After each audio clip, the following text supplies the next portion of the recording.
Assalamu alaikum. This is me Javeria Sheikh. We are the discuss about you novel of Alchemist. یہ Spain کے صوبے Indonesia سے تعلق رکھنے والے ایک چرواہے لڑکے کی کہانی ہے جو کسی ایسے خزانے کی تلاش میں دنیا کا سفر کرنے کا خواب دیکھتا ہے جتنا کہ کسی کو بھی نہیں ملا۔ اپنے گھر سے وہ شمالی افریقہ کے غیر ملکی بازارات اور پھر ایجپٹ کے صحرا کا سفر کرتا ہے۔ اس کہانی کو پولو کویلو نے لکھی ہے۔ پولو کویلو الکیمسٹ کے آتھر ہیں جو برازیل کے شہر جینیرو میں 1947 میں پیدا ہوئے۔ وہ آج بھی دنیا میں سب سے زیادہ پڑھے جانے والے آتھر میں سے ایک ہیں اور ان کتابوں میں سے ایک ناول الکیمسٹ ہے جو ایک نوجوان شیفر کے بارے میں ہے جو اپنے مقصد کو تلاش کرنے اپنے خوابوں کو پورا کرنے کے لیے سفر پر جاتا ہے۔ اب اس کہانی میں جو سینٹیاگو ہے وہ اپنی بکریوں کو ساتھ سفر پر نکلتا ہے۔ پھر وہ ایک تباہ شدہ چرچ میں رات گزارنے کے لیے رکتا ہے۔ اس نے چرچ کے ارد گرد دیکھا تو چرچ کی حالت بہت خراب تھی، پر اس نے اپنی بکریوں کو ایک جگہ باندھا اور خود ایک درخت کے نیچے سو گیا۔ پھر اس کا ایک خواب آتا ہے جو کہ وہ ادھورا تھا۔ پھر اس نے سوچا کہ میں ایک بوڑھی عورت کو جانتا ہوں جو طریفہ میں رہتی ہے، وہ خوابوں کی تعبیر بتاتی ہے۔ پھر سینٹیاگو طریفہ پہنچا، اس بوڑھی عورت سے ملاقات ہوئی اس کی۔ پھر اس نے بوڑھی عورت سے کہا کہ مجھے میرے خوابوں کی تعبیر بتاؤ۔ تو بوڑھی عورت نے کہا کہ میں ایک شرط پہ تمہیں تمہاری خوابوں کی تعبیر بتاؤں گی، جب تم مجھے اس خزانے کا 10واں حصہ مجھے بھی دو گے۔ پھر اس عورت سے سینٹیاگو نے کہا ٹھیک ہے، میں تمہیں اس میں سے 10واں حصہ تمہیں دوں گا۔ پھر اس عورت نے سینٹیاگو سے کہا وہ خزانہ ایجپٹ کے شہر ارہام میں ہے۔ پھر وہ اس عورت کی باتوں پر یقین نہیں کرتا اور وہاں سے چلے جاتا ہے۔ پھر سینٹیاگو باہر جاتا ہے اور باہر جا کے اس کی ملاقات ایک بوڑھے آدمی سے ہوتی ہے۔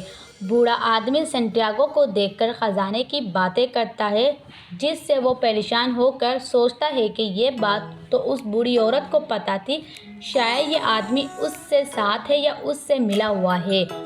حیران کن کی باتیں کرتا جس سے سینٹیاگو پریشان ہو جاتا۔ پھر بوڑھا آدمی سینٹیاگو سے کہتا ہے کہ میں ایک شرط پر تمہیں اس خزانے کا راستہ بتاؤں گا جب تم مجھے اپنی بکریوں کا 10واں حصہ مجھے دو گے۔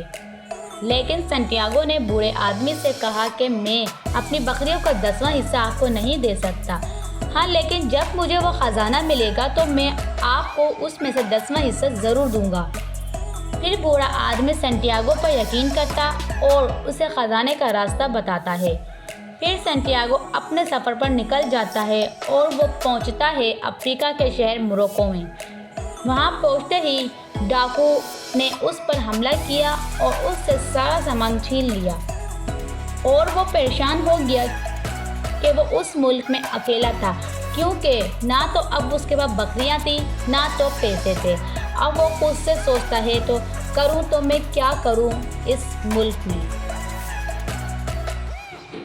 پھر اسے ایک کرسٹل کی دکان دکھی جہاں اس نے کام کیا اور اسے کام کرتے وقت 1 سال گزر چکا تھا اور اس نے اتنے پیسے جمع کر لیے کہ اس نے خود سے کہا کہ اب میں اپنے سفر پر نکل سکتا ہوں۔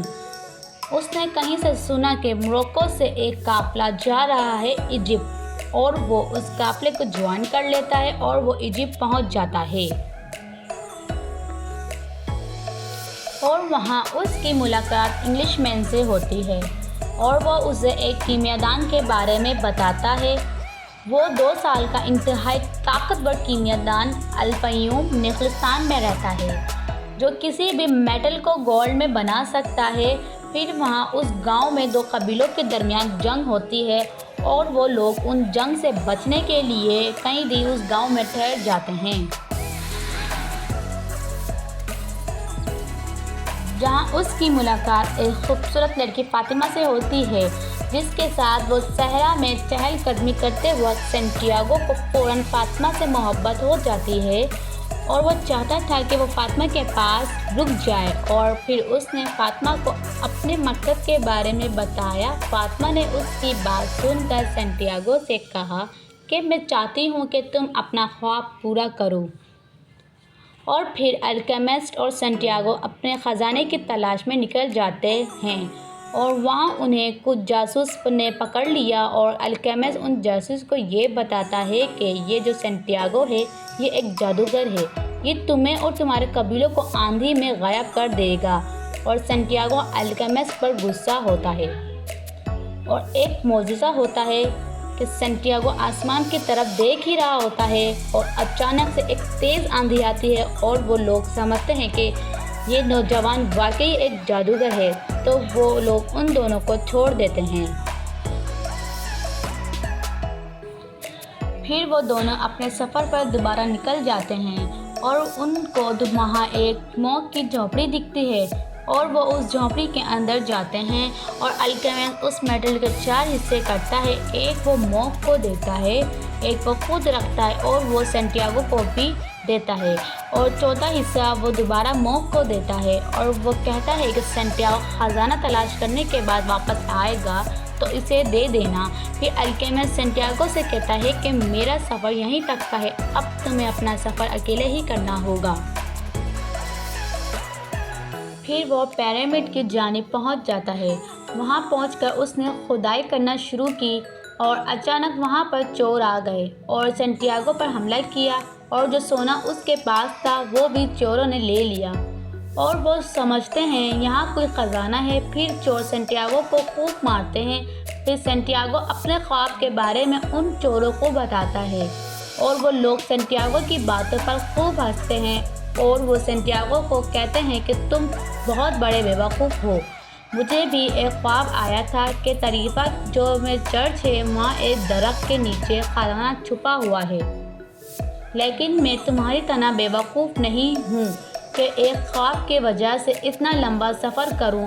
اور وہ چور سینٹیاگو کو پاگل کہہ کر وہاں سے چلے جاتے ہیں، لیکن سینٹیاگو سمجھ جاتا ہے اور مسکراتا ہے اور خود سے کہتا ہے قدرت کا بھی کیا موڑ ہے، جس درخت کے نیچے مجھے خواب آیا تھا اس درخت کے نیچے خزانہ موجود ہے، اور درخت کا نام سیکاموری ہے۔